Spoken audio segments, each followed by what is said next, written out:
Hey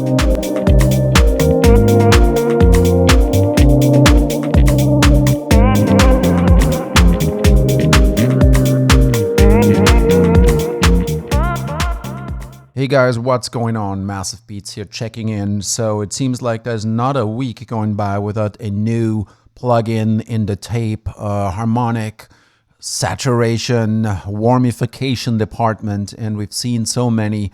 And this time we're getting plugin alliances, Neold Warble, and sort of a Taip old school, make things old, dirty, give things character kind of plugin based on Taip. Neold also has the Big L, which is based on Tube, and it's a very nice plugin, and I use it quite a bit on bass. Very recently, Baby Audio did the Taip, and we can maybe compare a little bit with that as well. Let's see how this guy sounds here. I'm demoing it, and I'm finding out about it just like you do. All right, let's see what we have here. Let's see what the Warbler can do.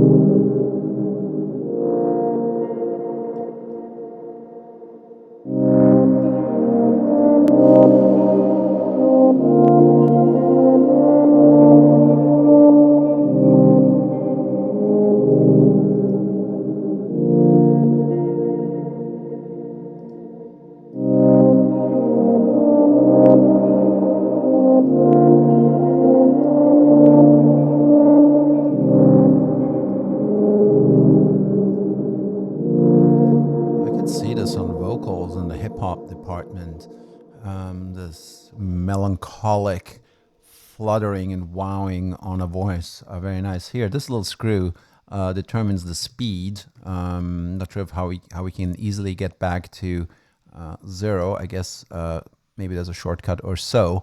That's really nice. Hear that wow. I'm gonna leave it at this. This is dirt. This is the age of the Taip. This is noise.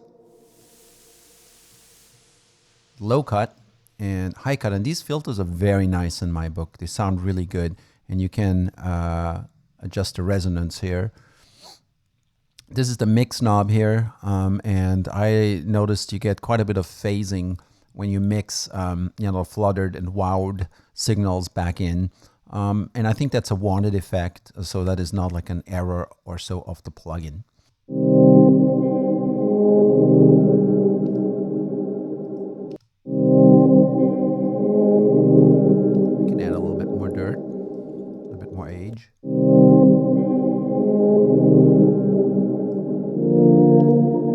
Let's see how it goes on the bass. So currently we have a Big L on the bass.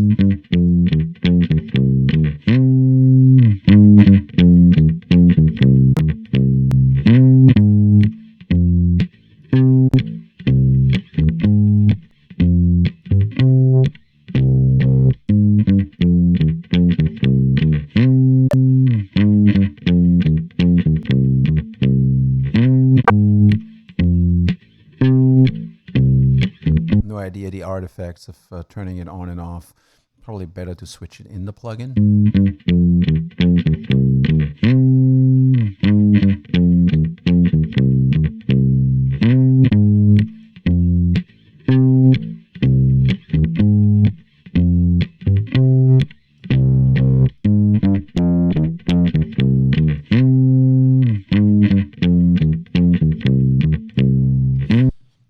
So here's the reason why I like Big L on bass, because it really gives it weight and it gives it character. Let's see what we can do with Warble.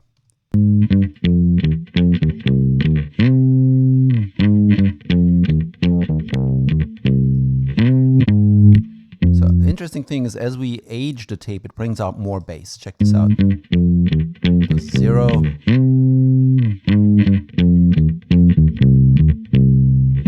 all the high end, but it pushes the low end.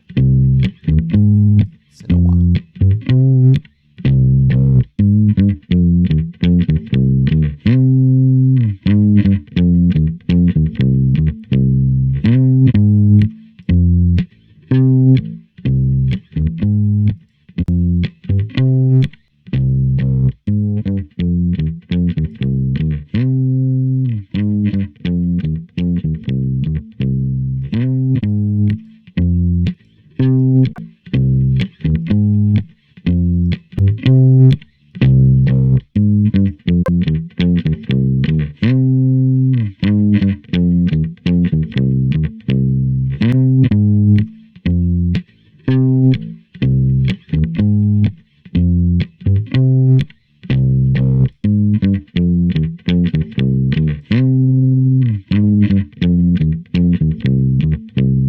So like, I think automating things could be really interesting.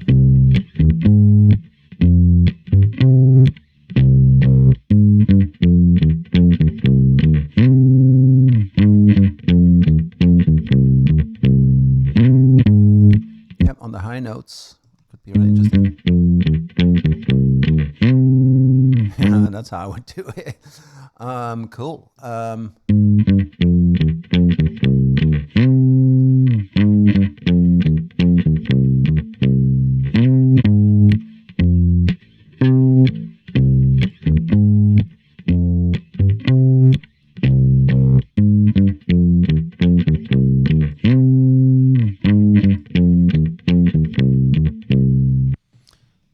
Let's check it out on the distant vocal echoes.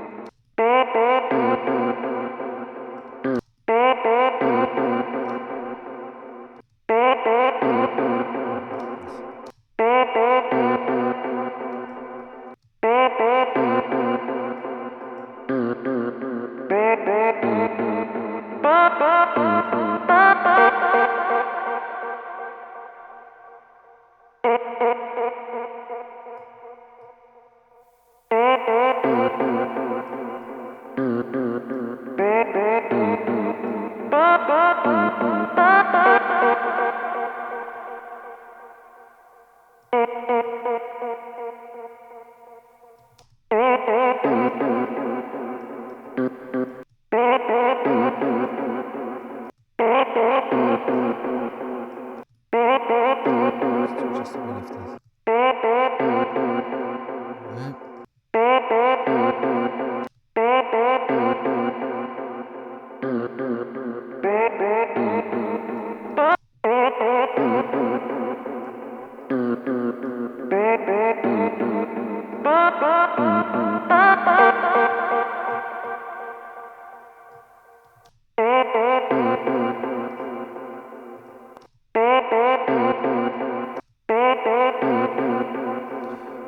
Not a whole lot on the vocals for me in my book.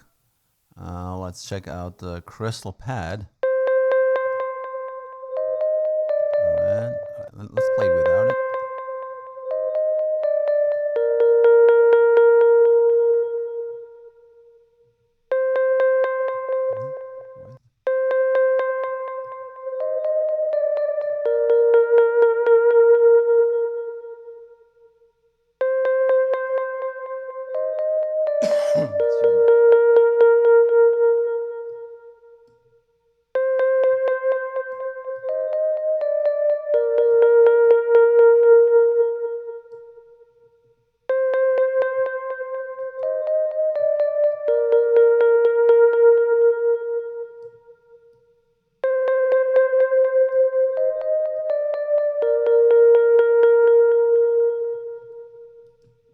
For doing this.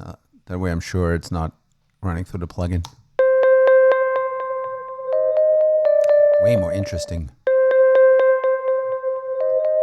Yeah, let's bring those together. Just an echo.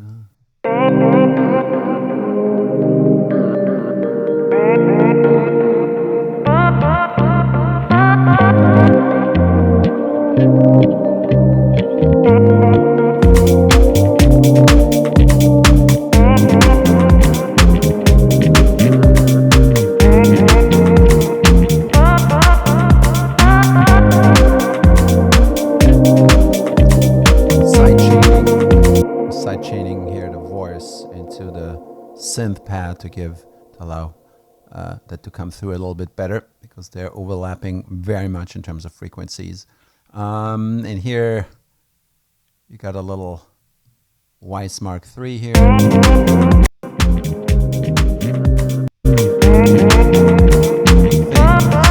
Keeping things fairly transparent and fairly easy. I didn't spend too much time dialing this in, but by the way, a very good tool. All right.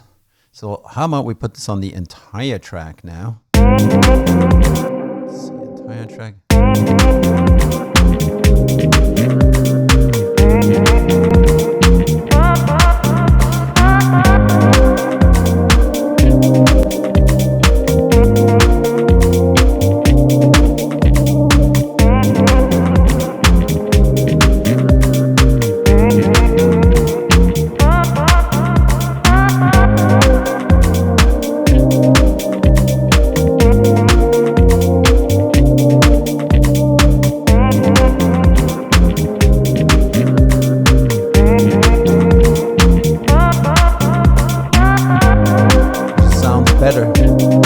Just sounds better.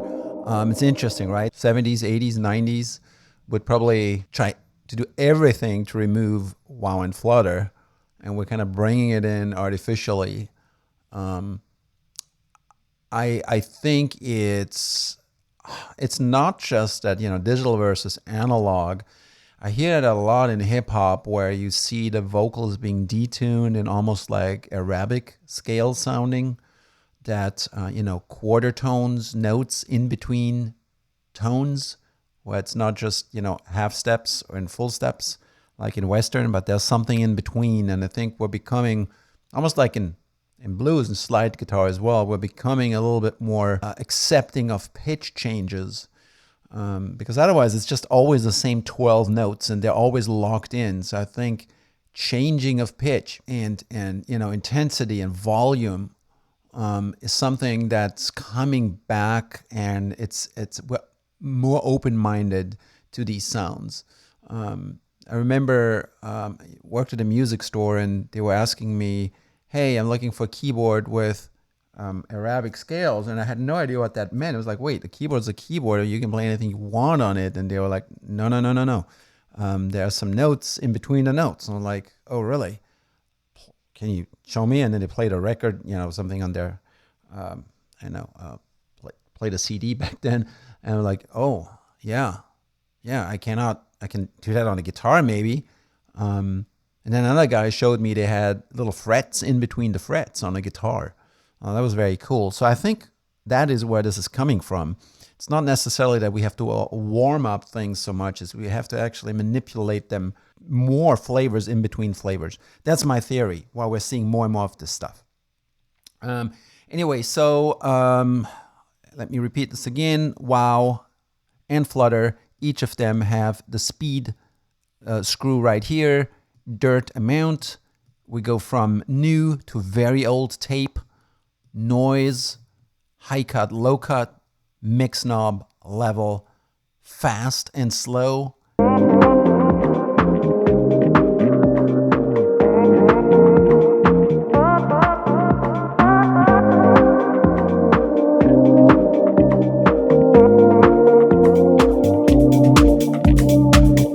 here's that flanging, phasing, flanging I spoke of before.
sound like a record and really interesting. Let's look at the drums really quick, something we haven't done yet.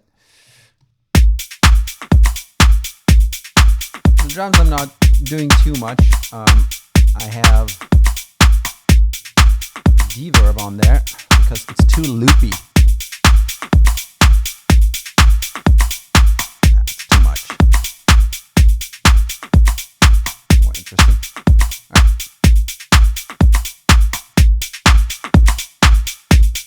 There's another way of adding color.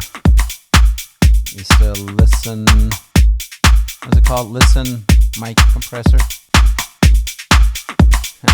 What do they mean by listen mic? Is it like listen Michael? Listen up Michael? I don't know. Then we got a FET 1176 Taip on there. The SSL is just volume control at this point, just to run it through. Let's see what we can do with Big Black Box is another competitor. And let's see what we can do with Big L and Warble. All right, so Warble. Here we go. Warble.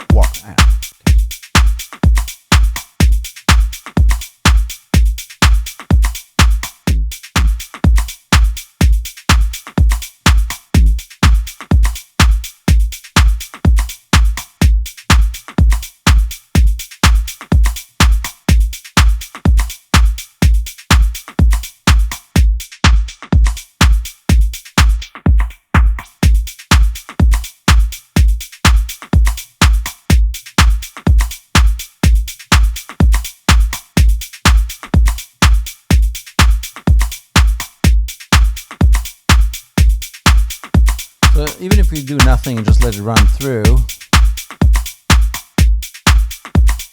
just takes off that harshness on the high end, on the high frequencies, and we do lose punch in the low end. Yeah, we lose that extension, but that's okay sometimes. Let's see how Big L does on something like this.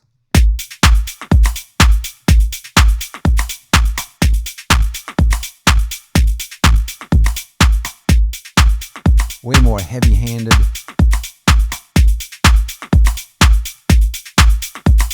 And even here too, if you push the highs, not harsh at all.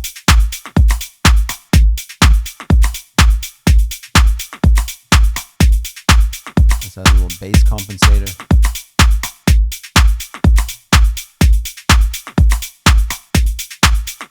Okay, we're losing a lot of bass here if we just go 100%.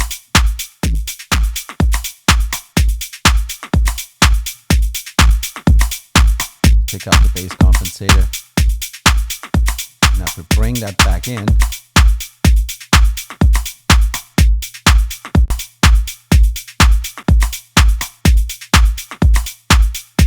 so that gets more energy with it. So this is a bit more energy. So in comparison, I would say that the Warble calms things down a little bit, smoothens them out, and Big L makes him a bit more exciting, a bit more punchy. Let's see in comparison how the Black Box does.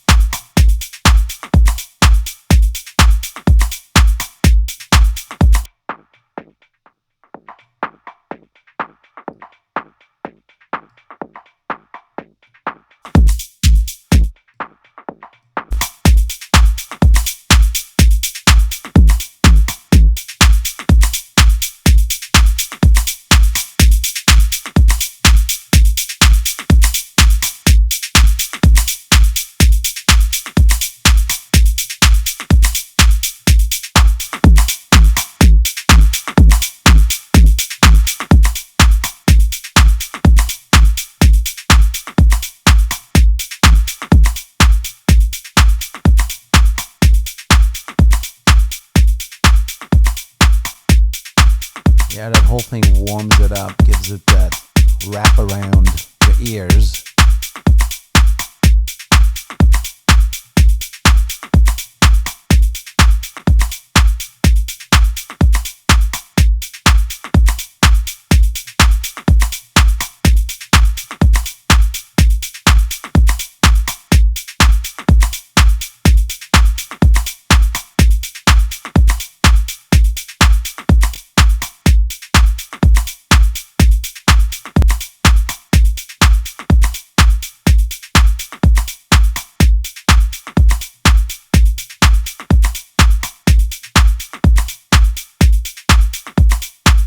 But you know, wow and Flutter, that's the other plugins don't offer that. This could use a little bit more punch. How do we get that? Using more H tape.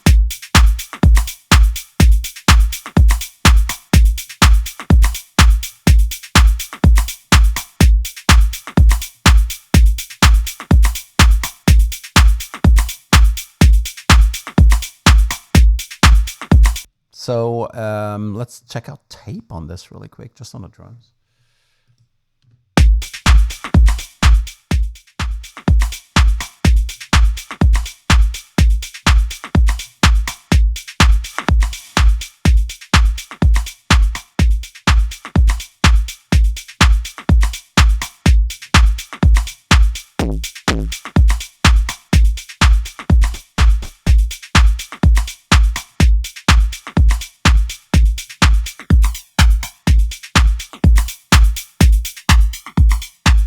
Yeah, also a lot of flanging here.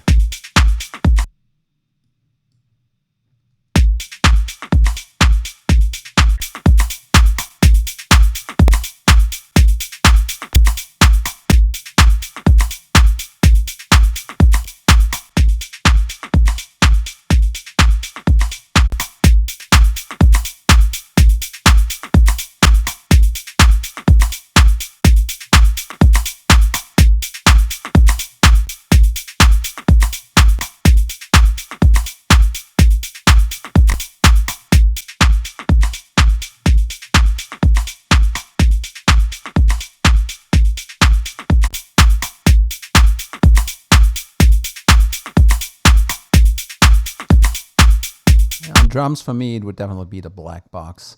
No question about it. Let's play them all together.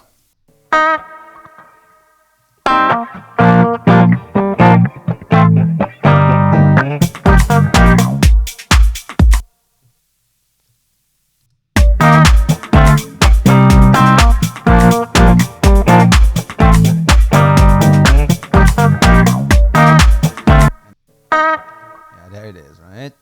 So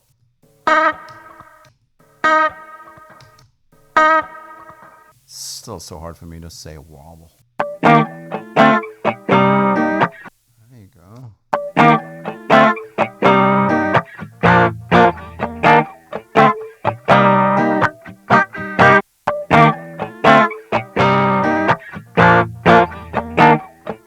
There you go. Let's see that.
Well, there you have it, folks. So, pretty cool plugin. My thoughts, my feeling is that it's really nice to work on chords, pads, synthesizers, anything that's broad, wide.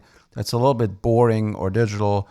Adding these tones, the wow and the flutter to it, degrading it, but with an old tape, you know, with the age factor of the tape, but it never sounds like, has like this harsh thing, you know, that where it doesn't sound good anymore, it still keeps sounding good. It just keeps sounding different. So yeah, I think it's a good plugin. I think it's worth buying it. It's probably one of my favorites in that department.